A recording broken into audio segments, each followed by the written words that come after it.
an epic search is on to crown one British bakery the best, scouring the length and breadth of Britain, looking for truly talented artisans.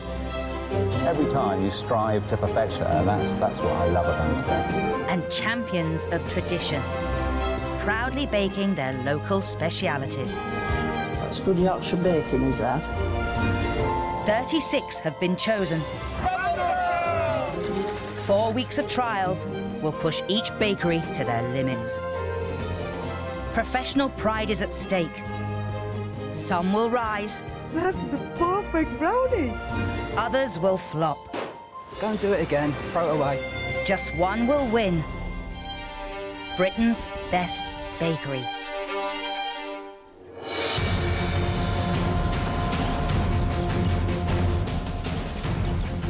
On the hunt for Britain's best bakery are expert judges. Mich Turner, whose cake-making expertise has earned her an MBE for services to the catering industry. I've made cakes all my life. I want to meet people with a passion for what they do really well. And Peter Sidwell, an award-winning artisan baker, author, and one of the country's leading bread experts. I want to see breads and bakes made properly, and I want to see them made with love, care and creativity. Today, the search has come to London, a culinary melting pot where over 200 nationalities rub shoulders. And baking skills and customs from across the world are on display in almost every street corner. Here, 3 competing independent bakeries, who've been nominated by their customers, are all desperate to earn a place in this week's regional final. And the first challenge, a visit from our judges. The contestants are expected to show they have first-rate bakes sold by keen, knowledgeable staff in enticing shops. And our first baking contenders are Dunn's Bakery. The judges start their search north of the river in Crouch End. Today, this part of London has become a byword for independent shops and cafes. But there's a traditional bakers that have been stocking tempting treats in this area for nearly 200 years. There's plenty going on, isn't there? Oh, yeah, and all the baked goods. Ooh. Come on, let's have a go. It's a proper British bakery, isn't it, this one? We think so. And you've got a real depth of product, right the way sort of down through the counter from everything from the cakes and the breads. Yeah.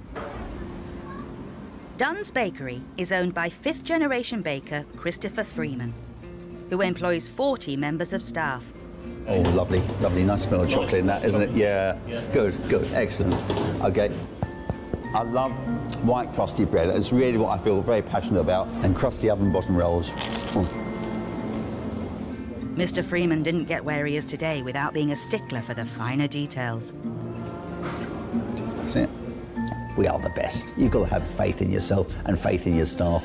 And we are trying very hard, to get there and to be the best. That's what we aim at all the time.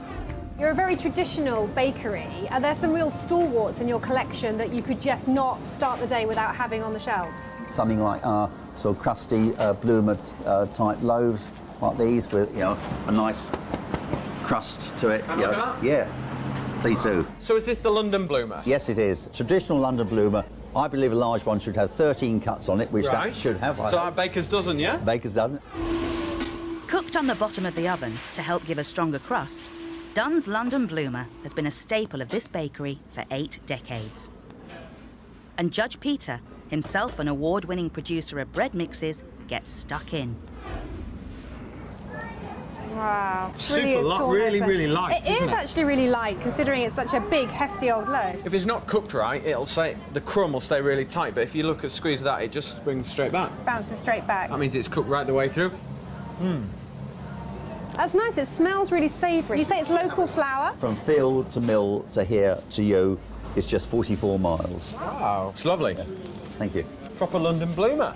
And a real blast of nostalgia in there. Yeah, that was such a traditional bakery. What I loved was that when you went in, there were so many things there that you recognised and you wanted to try little bits of lots of things. Well, that's to be a sign of a really good bakery if it's wanting you to go in for what you intended, but you probably come out with 2 or 3 other things. Dunn's have delighted Now it's time for contestants number 2, who are a world away from a traditional British bakery.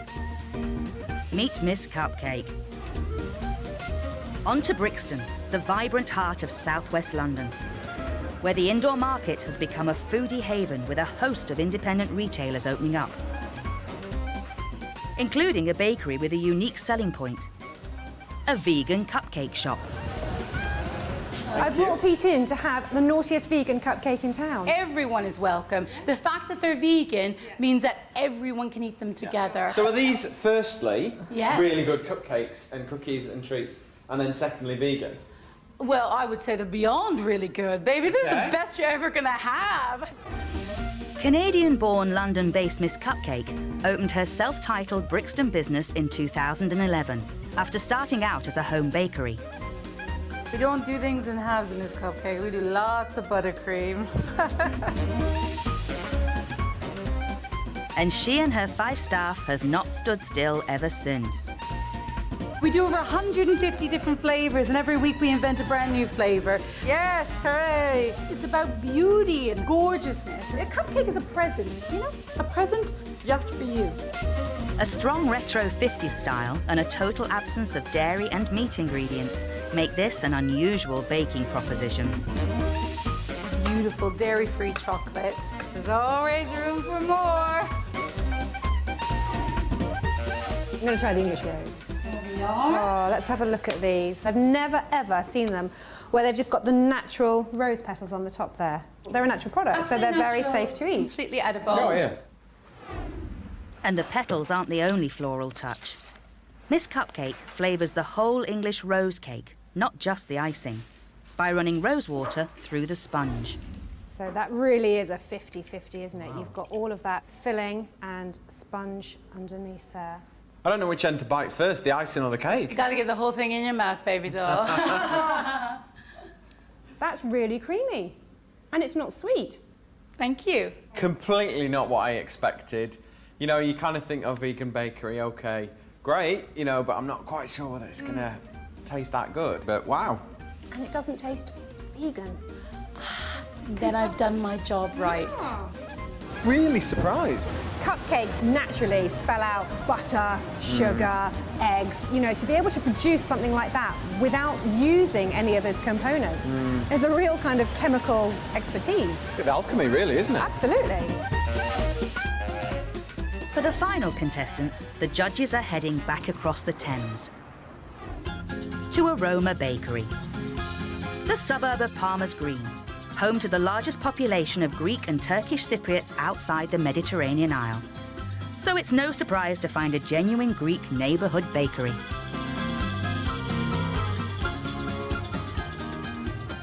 Nice to be in my first Greek bakery. We're going to spoil you. Yes, that's how I like to be a girl who's spoiled. What do you think your role is in the community?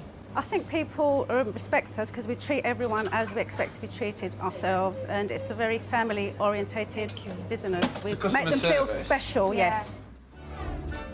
Started 15 years ago to give the local community a taste of home, Aroma is a big operation these days, with 16 staff. It's 11:05, please. But as owner Andreas will tell you, this is first and foremost a family firm. Hey, mother, look, huh? She's only nearly 9. He's the son-in-law. I feel sorry for him. You know, my daughter is little. Oh, my God, but it's a devil. Say hello, daughters. Hello. Beautiful wife. Look at her, look at her. Like a baby. And look at me, white hair. And I'm younger than her. Aroma keeps the customers coming back with its wide range of traditional Greek bakes. I always want to make the best of everything. The product has to be perfect. If I don't like to eat it, I don't like to serve it. These look pretty sweet to me. What are they? Well, this is honey balls. What's so special about these honey balls? They're helping people to get more close to their partners. Are you telling me these have aphrodisiac qualities? Oh, yes, yes. In my village, that's why all the families, they have 6, 7 kids. A classic Greek dish. These deep-fried balls of dough are dipped in cinnamon and clove spice syrup once cooked. It's not very sweet. They're kind of like a crunchy donut. They are. Almost, but when you bite into it, there's like little wells of honey. Crunchy all on the outside, but the honey still managed to get inside. That's it. It's like batter, isn't it? But then a little bit donutty in the middle, I think. Oh. For me, I thought it was really authentic, it was really interesting, and ultimately some really nice products to taste in there. You really got a sense like you were walking into a bit of Cyprus. 3 businesses from across the capital have impressed in their first challenge. For the next task, the judges expect baking brilliance, as all our contestants whip up their speciality bake.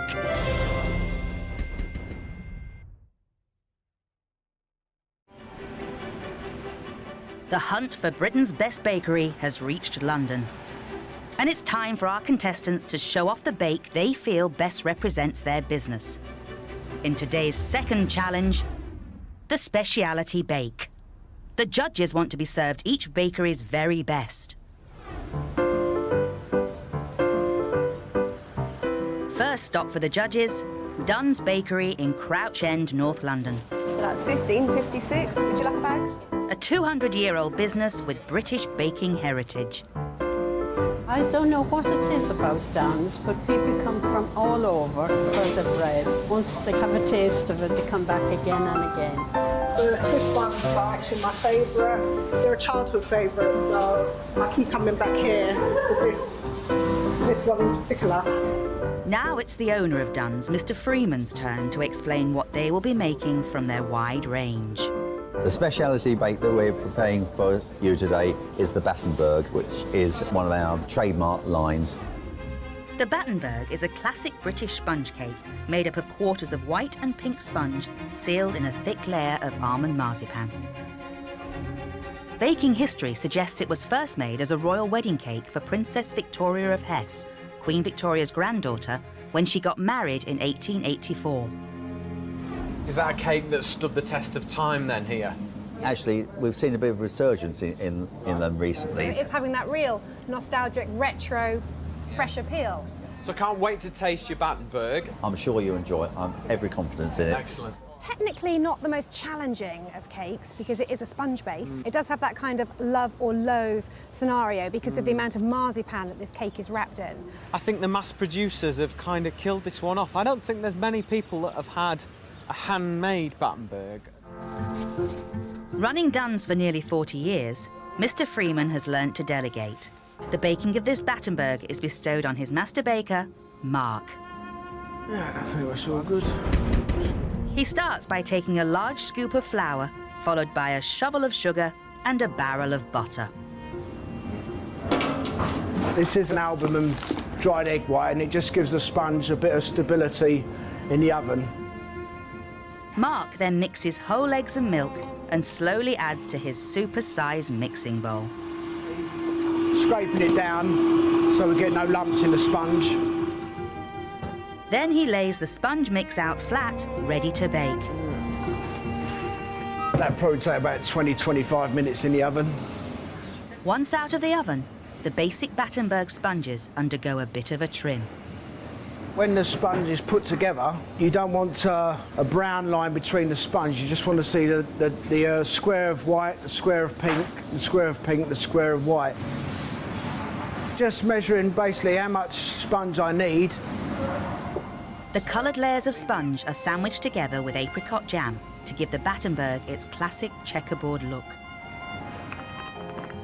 And then Mark rolls out a monster-sized slab of marzipan, spreads with apricot jam and wraps around the sponges. And one more time so it's totally covered. Marzipan is said to have been introduced to Europe by the Turks, but its actual place of birth is unclear, with Prussia, modern-day Iran and China all laying claim to the almond paste, which historically is hailed as an aphrodisiac. And there's your finished Battenberg. All that's left is the final inspection from Mr. Freeman to make sure the bake is worthy of the Dunn's reputation. Selling for £6.60 for a whole cake, he expects perfection. Nice amount of marzipan, not too thick, not too thin. Top marks for that, in my opinion. Well done. Well done. The boss is happy. But will this realisation of a regal recipe pass muster with baking royalty our judges. When I'm looking at this, I feel like I should be like this. You know, like when I was a kid looking at Granny's dinner table. Dinner table, yeah. You know. So there we go. So, that one for you, this one for me. Well, instantly what I can see is that the sponge there still has that lovely, really moist feel to it. Oh yeah, it smells really spongy.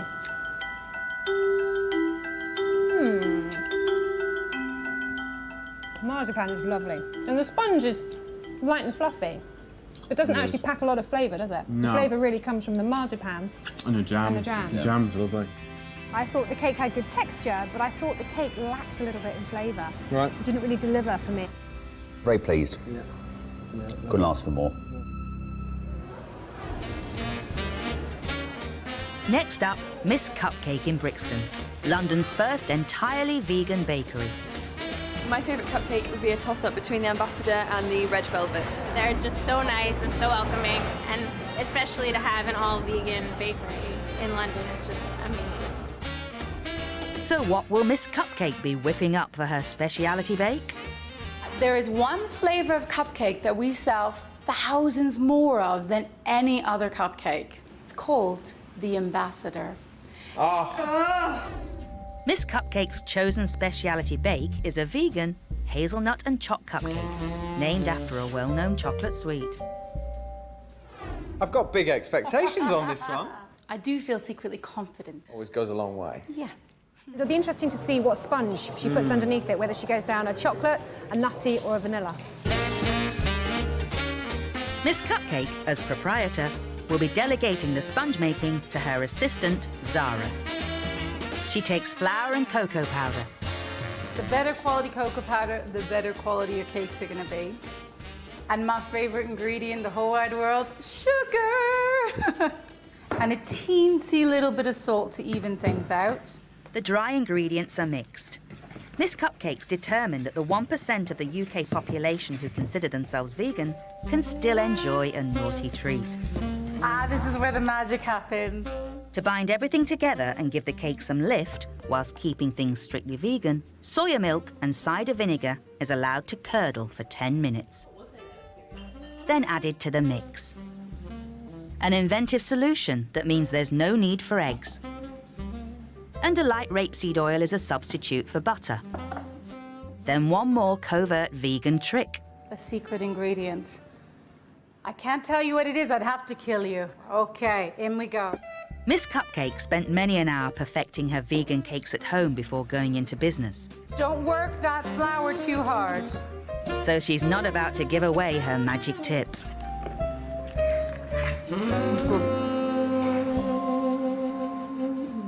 Phoebe? Yeah? You get messy. All right then. The secret of a good cupcake is the creamy topping, something else that would usually have a high dairy content. Okay. But not the Miss Cupcake way. To cocoa, she adds soya margarine, vanilla essence, and icing sugar. Go not all at once, of course. And creams together. Key thing to do here is just to go slow to start off with, because if you don't go slow, what happens, Phoebe? It's gonna explode everywhere. But before the icing can be layered on, there is another flavour to add. A vegan ganache made with chocolate and hazelnuts. We're going to slather it all across the top of the cupcakes. Assistant Phoebe pipes on the soya chocolate icing. A quick coating of chopped hazelnuts. Don't forget our finishing touch. And there you have it, a totally dairy and egg-free chocolate and hazelnut cupcake. These delights sell for £2.30 a pop. Ooh, Miss Cupcake, you are spoiling us. The judges are ready to tuck in. Cake guru Mich knows how cupcakes should taste. Vegan or not, she won't be impressed by any ineffective taste techniques. So should we crack into one of these bad boys and taste them? I would be honoured, absolutely honoured. Oh, that just smells like hazelnut praline. Smell that. Wow. Start of a beautiful friendship.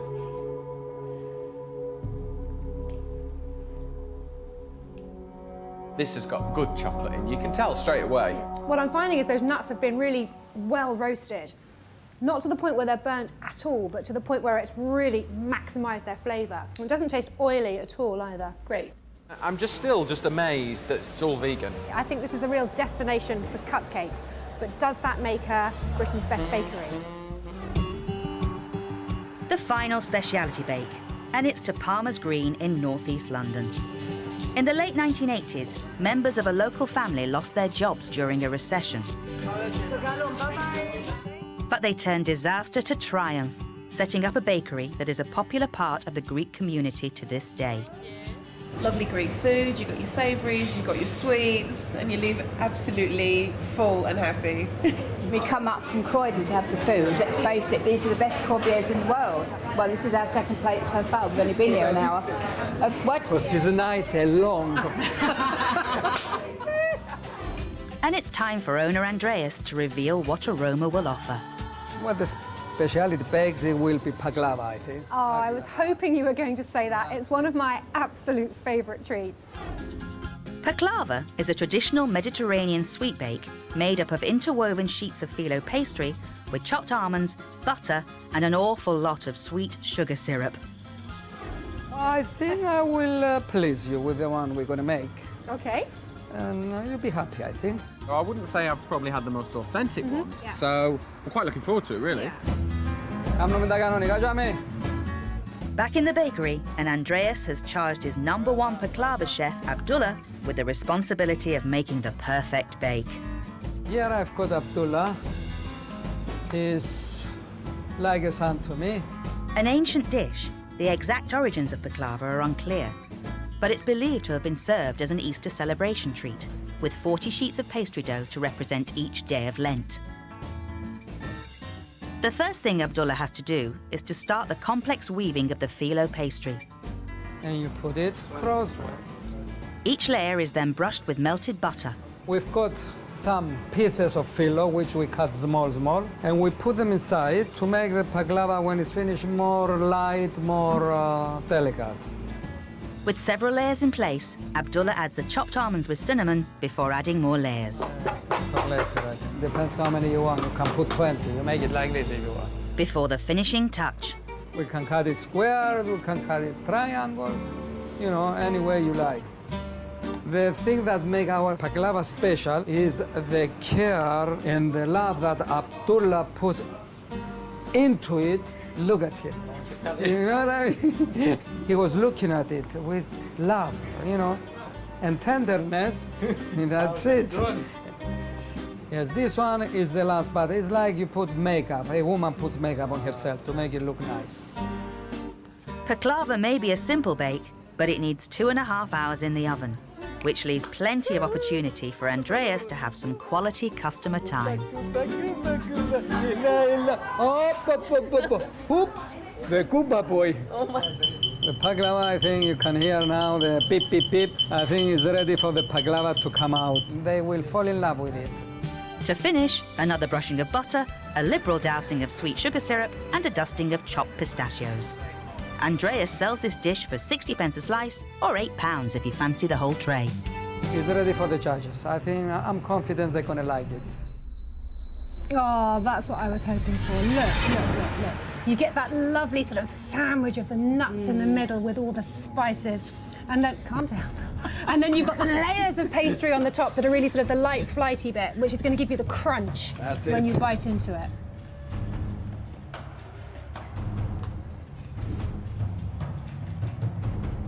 So nutty. It's just really kind of, it's quite exciting to eat because it's so different.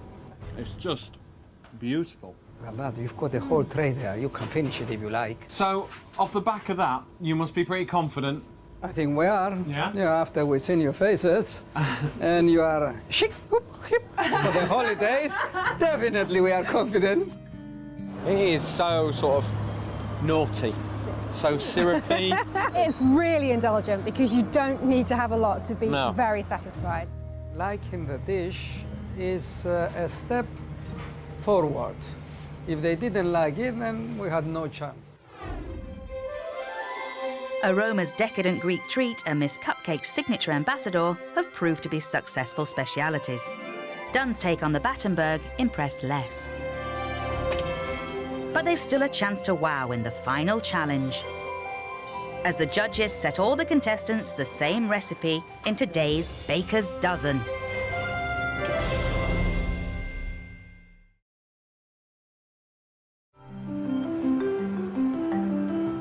We're back in the capital, where today's winner will be awarded a coveted place in the Southern Regional Final. Our 3 competing bakeries have one last chance to prove that it should be they that claims it, as they take on today's Baker's Dozen Challenge. All contestants have just 3 hours to prepare a bake of the judge's choice. To test quality and consistency, all must bake 13 and present all 13 to the judges. There's nowhere to hide. Today's Baker's Dozen has been chosen to reflect the culinary and cultural melting pot of this great city. A classic Portuguese custard-filled puff pastry tart. This challenge will test the baker's ability to deliver a puff pastry with a crispy, flaky finish and a deep vanilla-scented custard filling. I've seen loads of different cakes and everything here, but I haven't seen a Portuguese tart. We like a challenge. We're up for a challenge. Good. So, a little bit out of your comfort zone, maybe? Yeah, but they are neighbors of us, so we have no problem. You can only try, can't you? For our more specialist bakery, Miss Cupcake's vegan outfit, this is a real step into the unknown. So we're talking eggs and dairy. It's a puff pastry tart. I have to make my own puff? Yes. Ay, ay, ay. I kind of get the feeling she's used to these challenges, but kind of spooked her a bit. It really did. All the finished Baker's Dozens will be brought here to the Grand Hall of Dulwich College, a South London public school that boasts of Explorer Shackleton as one of its old boys. And it's here that one bakery will be crowned today's winner and get a place in this week's regional final. The 3 hours start. Dunn's bakery may date back to 1820, but there's still some dishes that haven't passed down the generations of staff. Yeah, a Portuguese custard tart. And not having been to Portugal myself, so that'd be a bit of a challenge, wouldn't it? So, yeah.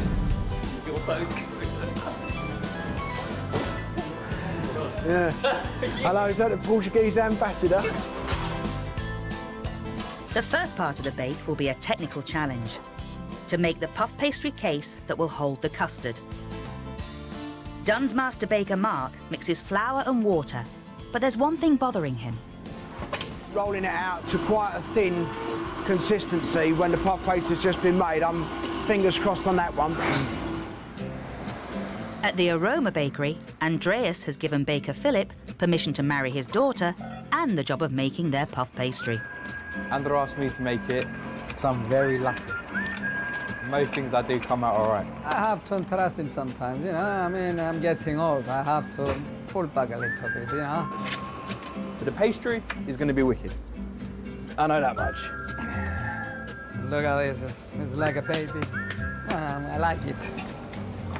So as the two traditional bakeries work their puff pastry, Canadian Miss Cupcake is a little out of her baking comfort zone. A Portuguese custard tart. What? She may be rooted in the 1950s, but not even 21st century technology can find a vegan custard tart recipe. So the plan is to take a non-vegan recipe Team vegan, yeah! All right. and veganize it by simply substituting the dairy element butter and replacing it with vegetable margarine. We're improvising as we go along because we don't make pastry here. All are being tested on their technique, and in Miss Cupcake's case, their ingenuity. At Dunn's, Mark's puff pastry is coming on a treat. Adding cold butter, folding, and then rolling will give it the essential layers. Each time you turn the pastry, you're doubling, quadrupling the layers. Which is then ready to chill. Come on, Philip. Chilling is probably what Philip would like everyone at Aroma to do, as his puff pastry is turning into audience participation. Come on, that's the way. It's not the pastry I'm worried about. Pastry I can make. Pastry's not a problem. It's the Portuguese. I'll roll and you brush. How about that? Yeah. Miss Cupcake is also layering her pastry. but is having a slight problem with her vegan margarine. So what are we brushing onto it? I'm gonna put loads of iced water between the layers. Great. The ice water should help the margarine stay cool and not melt into the pastry, which would stop the layers from forming. I don't know, what do you think? We're gonna fold it and roll again. But I think it was as cold as we can get it. I'm really worried that it's not like butter. It does not hold the coldness like butter does. And because of that, we're sort of fighting a losing battle. So, we don't make pastry on this cupcake. So with all 3 bakeries refrigerating their puff pastry, the first part of the challenge is completed.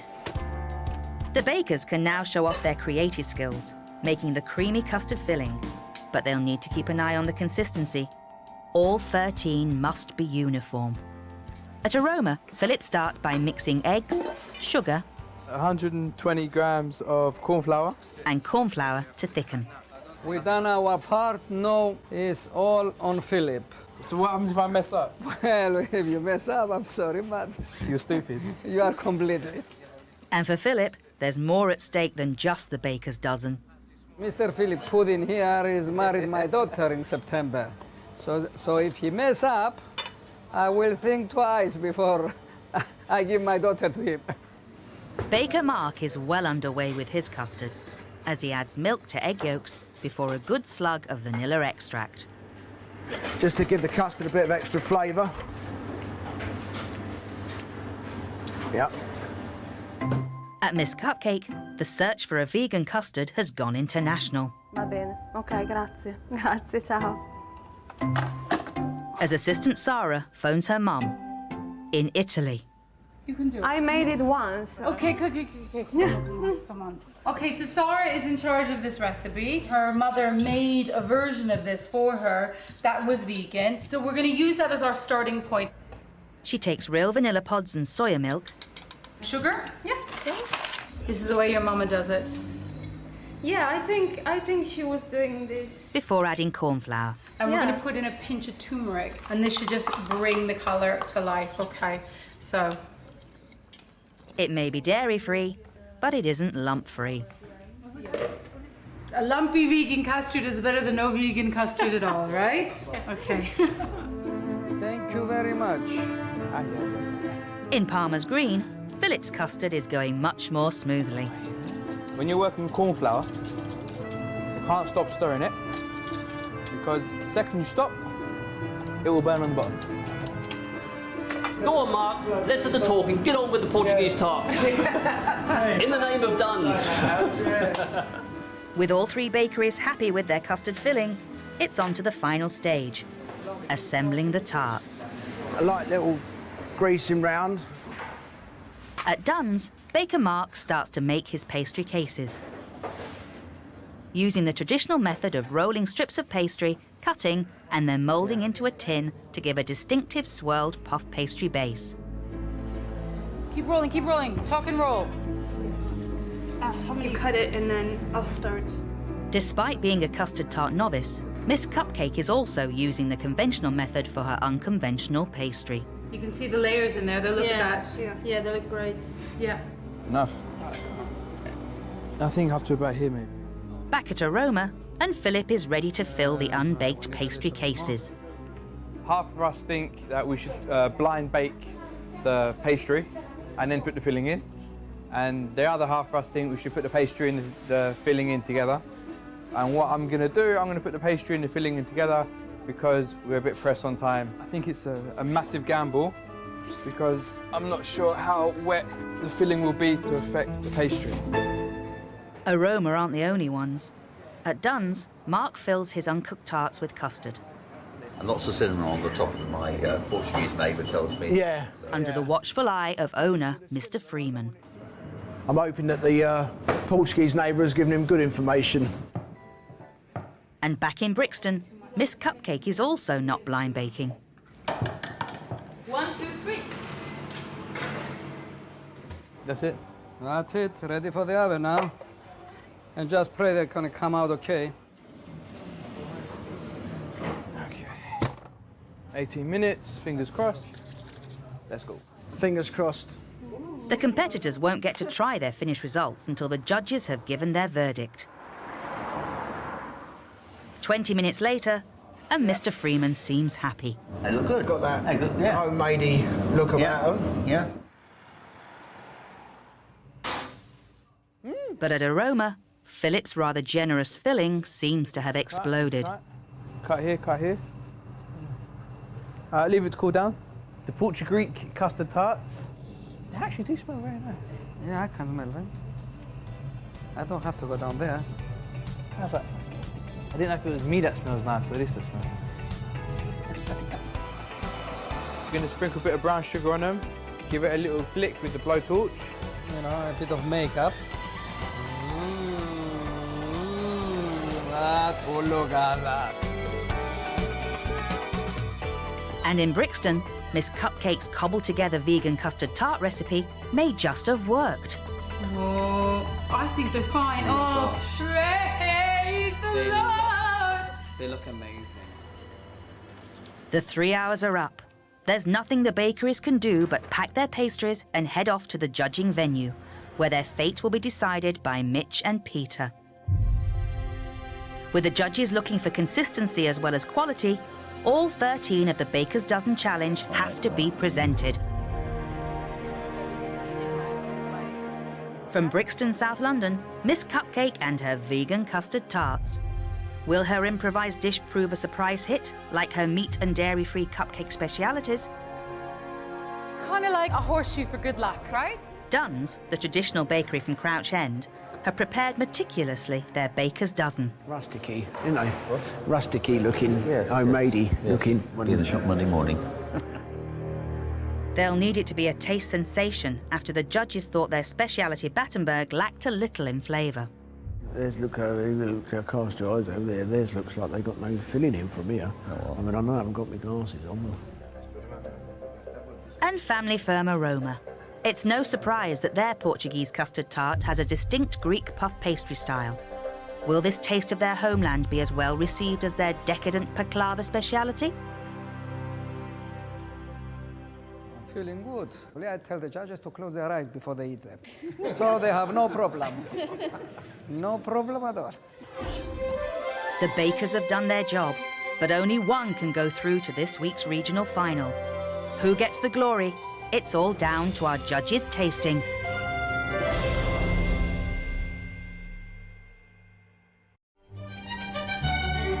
London, as wide a range of baking businesses as you'll find. From this huge cornucopia of cultures, 3 shops loved by citizens of this city have been doing battle.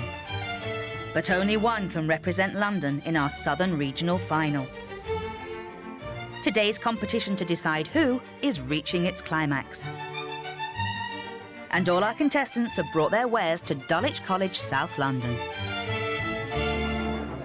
As popular local businesses, each bakery has a travelling band of supporters to cheer them on. Very, very excited. I kind of want to eat one now.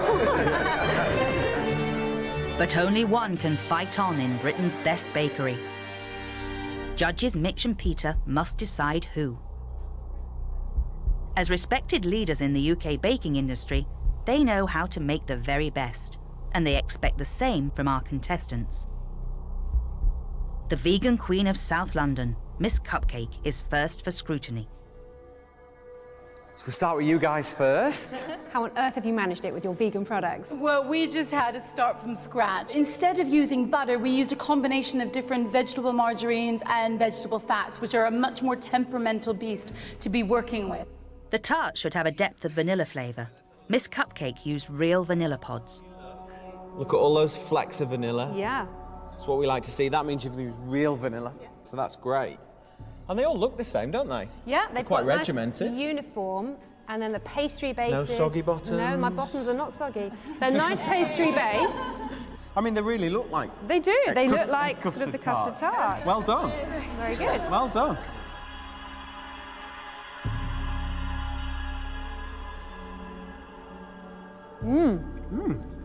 That vanilla really bounces through straight All away. about the vanilla.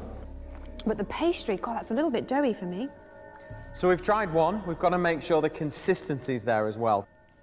So again, Cooked through. Yeah. Same as the first one. Pretty Perfect. Well done. good. Well done. Breathe now. You're all right. That was the worst bit. Thank you. Right.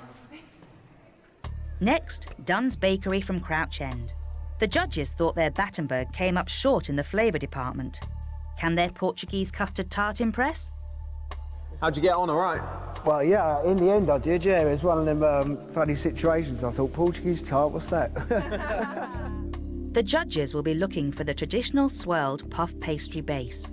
What I'm loving on here that you can see straight away is that you've got that circle of puff where you can see all the swirls on the pastry there at the bottom. That is just fabulous. Looks great. Yeah, that's really what we were hoping to see. Yeah, absolutely. And get there. There's a little bit of cinnamon on top there. I sprinkled a tiny bit of cinnamon from a great height, just to... Very, very stylish sprinkle, yeah?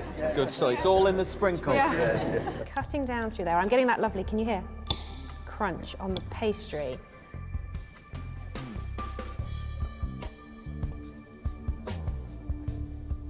Pastry's really light. Just the right amount of cinnamon on the top. Yeah.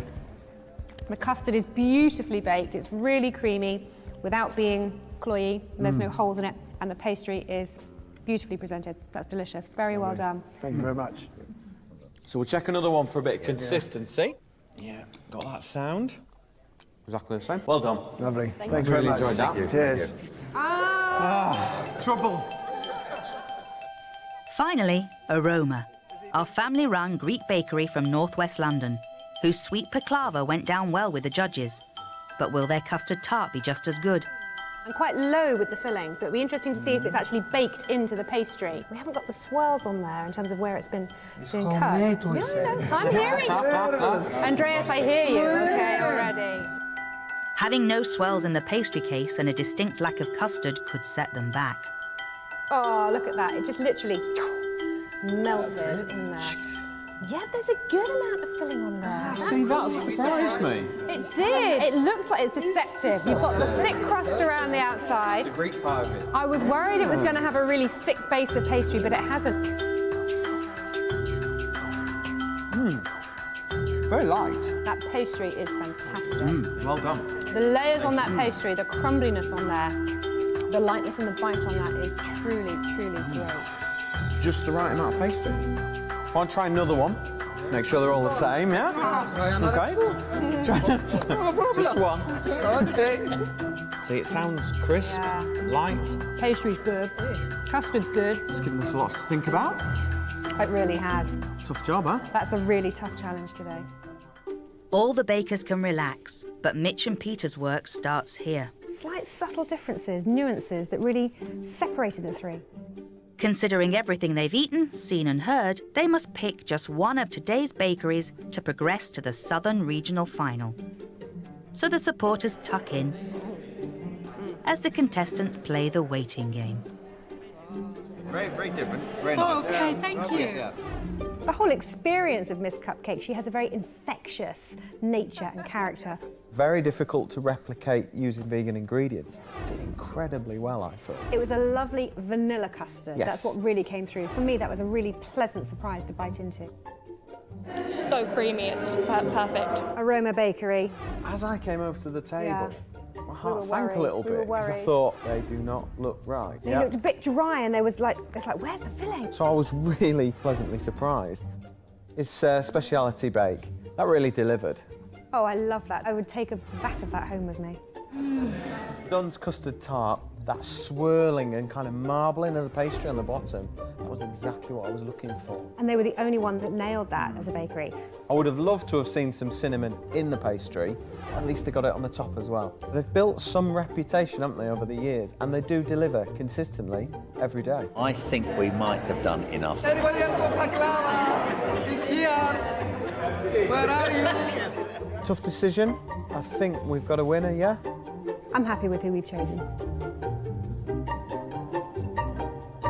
I'm delighted to announce that the winner of the London region for Britain's Best Bakery is... Aroma Bakery!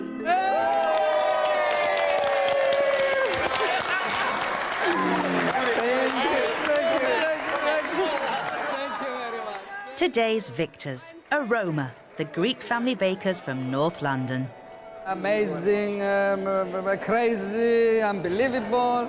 I don't know what to say, you know, I don't know. Lost for words for I'm lost. I can't speak. I feel a little bit disappointed, obviously, not winning. I feel that we've done a good job and better luck next time. Oh my goodness, are we proud? We're just over the moon that we've come this far. Every product that I've tasted in their bakery has satisfied on so many different levels. I think they're going to go far in this competition. Yeah, definitely. And I think it just captures what London is about. It doesn't matter where you're from, you can come to this city with your own sort of culture, and if you do a really good job, it'll come off. Well done, woman. Next, the search hits southeast England, where there's plenty of colourful bakes and unusual ingredients. For me, it's like eating soil. A family firm pool their combined wisdom. I've taught her all I know and she still knows nothing. As three very different bakeries go head to head. I'm really competitive. I love challenges and I'm really up to take this one. But only one can progress as the hunt goes on for Britain's best bakery.